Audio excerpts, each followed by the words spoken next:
الحمد لله رب العالمين والصلاة والسلام على رسوله سيدنا محمد وآله وأصحابه أجمعين أما بعد فأعوذ بالله من الشيطان الرجيم بسم الله الرحمن الرحيم أمن هو قانت آناء الليل ساجدا وقائما يحذر الآخرة ويرجو رحمة ربه هل يستوي الذين يعلمون والذين لا يعلمون إنما يتذكر أولو الألباب۔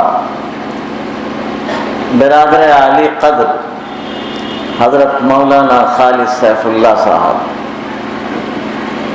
حضرات علماء کرام، حضرات دانش ورا، دور و نزدیک سے آئے ہوئے مہمانان اعظام، اللہ تعالیٰ نے انسانوں کو جو نعمتیں عطا کی ہیں اور اس کے انعامات و احسانات کی جو بارشیں ہوتی ہیں انسانوں پر، وہ اتنی زیادہ ہیں کہ انسان اگر ان کا اندازہ کرنا چاہے، شمار کرنا چاہے تو کسی کے اختیار اور بس میں نہیں ہے۔ ان تعدوا نعمت اللہ لا تحصوها ان الانسان لظلوم کفار۔ اس کے احسانات کا ایک بڑا مظہر خود ہماری زندگی، پھر زندگی کی بقا اور زندگی کے تحفظ کے لیے جو کائنات میں چیزیں ہر جانب ہر طرف پھیلی ہوئی ہیں، ان کا شمار کس سے ہو سکتا ہے؟ وَلَقَدْ كَرَّمْنَا بَنِي آدَمَ وَحَمَلْنَاهُمْ فِي الْبَرِّ وَالْبَحْرِ وَرَزَقْنَاهُمْ مِنَ الطَّيِّبَاتِ وَفَضَّلْنَاهُمْ عَلَى كَثِيرٍ مِّمَّنْ خَلَقْنَا تَفْضِيلًا۔ خدا تعالیٰ کی سلطنت میں، جس کو ہم کرۂ ارض کہتے ہیں، کبھی دنیا جہان کہتے ہیں، مخلوق تو بے شمار ہے، لیکن ارشاد یہ ہے کہ ہم نے ان تمام مخلوقات میں انسان کو بڑا بلند و عرفہ مقام عطا کیا۔ وَلَقَدْ كَرَّمْنَا بَنِي آدَمَ وَحَمَلْنَاهُمْ فِي الْبَرِّ وَالْبَحْرِ، خشکی اور سمندر میں اس کو سواریاں عطا کی تاکہ ایک خطے سے دوسرے خطے میں، ایک ملک سے دوسرے ملک میں جا سکے۔ وَرَزَقْنَاهُمْ مِنَ الطَّيِّبَاتِ، اس کو نہایت پاکیزہ نفیس اور اچھی روزی عطا کی۔ وَفَضَّلْنَاهُمْ عَلَى كَثِيرٍ مِّمَّنْ خَلَقْنَا تَفْضِيلًا، اور اپنی انگنت و بے شمار مخلوقات پر اس کو فضیلت عطا کی۔ دوستو، نعمتیں تو اس کی بے شمار ہیں۔ میں نے جن نعمتوں کا ذکر کیا، یہ ساری نعمتیں مادی ہیں۔ موسم کا، زمانے کے احوال کے تغیر کا جیسے اور چیزوں پر اثر پڑتا ہے، ان نعمتوں پر بھی اثر پڑتا ہے۔ لیکن اللہ تعالیٰ کی اگر کوئی بیش بہا نعمت ہے جس سے انسان کی واقعی قدر و منزلت وابستہ ہے، تو وہ نعمت علم ہے۔ اس نعمت کی قدر و قیمت کا اندازہ بہت مشکل ہے۔ قرآن کہتا ہے هل يستوي الذين يعلمون والذين لا يعلمون، کیا جاننے والے اور نہ جاننے والے، اصحاب علم اور علم سے محروم، دونوں برابر ہو سکتے ہیں؟ انما يتذكر اولو الالباب، اہل عقل فیصلہ کر کے بتاؤ۔ یہ علماء کرام جن کو بطور خاص اللہ تعالیٰ نے علم کی متاع بیش بہا سے، کہنا چاہیے کہ مزین و آراستہ کیا ہے، علم کی بنا پر ہمارے لیے قابل قدر، لائق ستائش۔ حالات بدلتے رہتے ہیں، جیسا کہ میں نے عرض کیا کہ جیسے جو مادی چیزوں پہ زوال آتا ہے، ایسے ہی دین و ایمان پر عمل کرنے کی راہیں بھی کبھی دشوار اور مشکل ہوتی چلی جاتی ہیں۔ آپ سن چکے ایک سرگزشت حضرت مولانا خالد سیف اللہ سے کہ مغل امپائر کے خاتمے کے بعد انگریز جب اس ملک کی، کہنا چاہیے قسمت کے مالک بنے، زمام اقتدار جب ان کے ہاتھوں میں آئی، تو انہوں نے کہاں اور کن کن چیزوں پہ ضرب لگائیں؟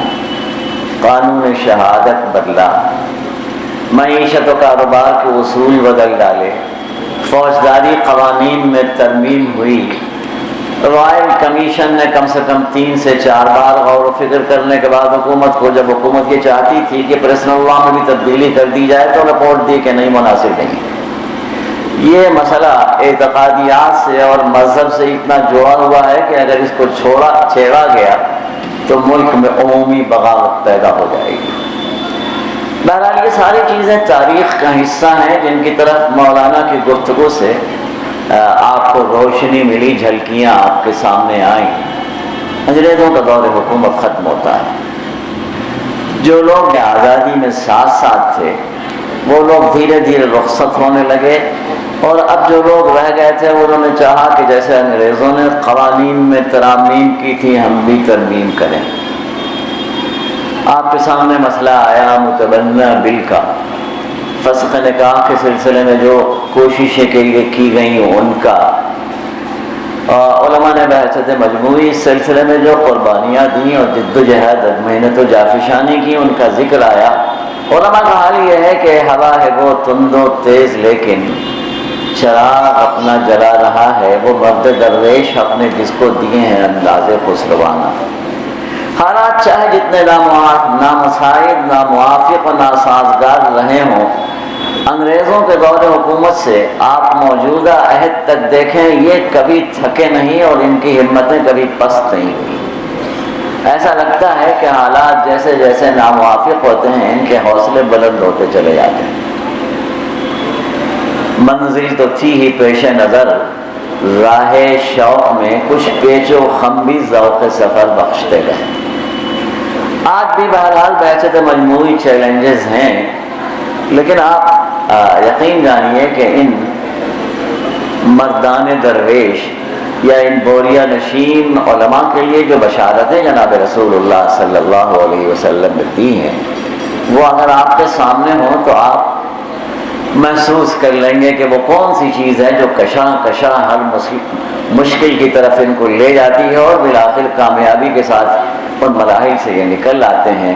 من سلک طریقا یلتمس فیہ علما سہل اللہ لہ طریقا الی الجنہ۔ حدیث میں آتا ہے کہ جس کسی پر اللہ نے علم دین کے حصول کی راہ آسان کر دی، جنت کا راستہ اس کے لیے آسان فرما دیا۔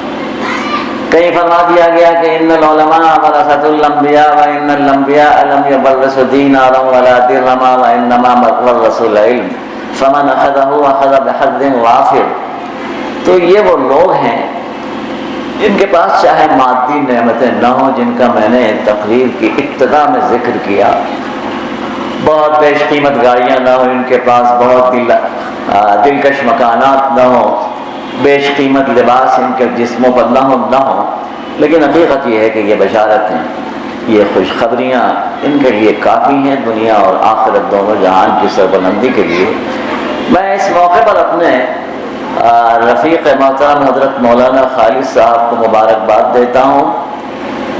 اپنی علمی سربلندیوں کے بنا پر اللہ تعالیٰ نے ان کو جس مقام رفیع اور جس مرتبہ بلند تک پہنچایا ہے، اللہ تعالیٰ اس مدرسے کے فارغین کو بھی آئندہ اس مقام تک پہنچائے۔ یہ ہر کس و ناقص کے اختیار میں نہیں ہے کہ اس مرتبے تک پہنچ جائے جب تک اللہ کا فیصلہ نہ ہو۔ یہ مرتبہ بلند ملا جس کو مل گیا، یا کسی نے کہا کہ وہ ای سعادت بزور بازونی استانہ بخشت خدائے بخشندہ۔ وقت چونکہ بہت تھوڑا ہے، اذان میرے خیال میں ہونے والی ہے، اس لیے میں اپنا سلسلہ کلام یہی موقوف کرتا ہوں۔ آخر دعوانا السلام علیکم ورحمۃ اللہ وبرکاتہ۔ سب سے پہلے میں اللہ رب العزت کا شکر ادا کرتا ہوں۔ ربانی ٹائم کیا ہوا ہے؟ جی ٹائم تمام پر مجھے اظہار تشکر پیش کرنے کا موقع فراہم ہوا۔ اذان ابھی ہوئی نہیں ہے نا؟ میں اپنی جانب سے، تمام حاضرین کی جانب سے، اہل درگاہ کی جانب سے اور خاص کر اس پروگرام کے انعقاد میں جن حضرات کا تعاون رہا ہے ان سب کی جانب سے شکریہ ادا کرتا ہوں۔ معروف عالم دین جناب مولانا قاری شبیر احمد صاحب مجد لہ العالی کا، جن کی معتبر صدارت میں اس مجلس کو وقار عطا کیا۔ میں تہہ دل سے شکریہ ادا کرتا ہوں جناب محمد علی اشرف آفی صاحب کا، جنہوں نے اپنی مصروفیات کے باوجود اس جلسے میں شریک رہے اور اپنے باتوں سے ہم لوگوں کو مستفید کیا. میں شکریہ ادا کرتا ہوں الیکٹرانک اور پرنٹ میڈیا سے جڑے لوگوں کا، جن بھائیوں نے اپنے مصروفیات کے باوجود یہاں کا پورا کوریج کیا. میں ایک بات اور ان لوگوں سے اپیل کرنا چاہتا ہوں، خلوص اپیل کرنا چاہتا ہوں کہ آپ کے علاقے میں جہاں سے الیکشن ہو رہا ہے، کس وقت آیا ان علاقے سے حضرات تو بہت ملال ہے کہ مطلب خواہشوں کے باوجود بھی وہ اس پروگرام میں شامل نہیں ہو سکے. تو میں میڈیا کے لوگوں سے اپیل کرتا ہوں کہ حضرت کا جو بھی میسج ہے یا جلوس کا جو بھی میسج ہے وہ ان لوگوں تک پہنچانے میں ہم لوگوں کی مدد کریں. میں انتہائی شکر گزار ہوں all India Muslim personal law board کے جنرل سیکرٹری فقیہ الازہر حضرت مولانا خالد اقبال رحمانی صاحب رحمۃ اللہ علیہ کا، جنہوں نے اپنی بے پناہ مصروفیات کے باوجود ہم مسلمانان دربھنگہ کو اپنے قیمتی باتوں سے نوازا. ساتھ ہی موجودہ وقت میں ہمیں درپیش مسائل کا حل اور ہماری ذمہ داریوں کا احساس دلایا. ہمیں امید ہے کہ آپ کی ناصحانہ گفتگو سے اس شہر کے مسلمانوں میں بیداری آپ پریس اللہ کے موضوع پہ جو کچھ بولتے ہیں اس کو محفوظ کرتے رہیے، اس کو محفوظ کرائیے. اس کی علت یہ ہے کہ لوگ سمجھتے ہیں کہ پریس اللہ تو دراصل کسی انگریزی قانون کا نام ہے، اس لیے کہ انگریزی لفظ. تشکر کا اہتمام کرتا ہوں کہ اور کچھ نہیں رکھتے ہم محبت کے سوا، اور کچھ نہیں رکھتے ہم محبت کے سوا. سنا ہے ایک صاحب نے کہا ملت اللہ رحمت اللہ سب سنا، یہ پرسنل اللہ کیا ہے؟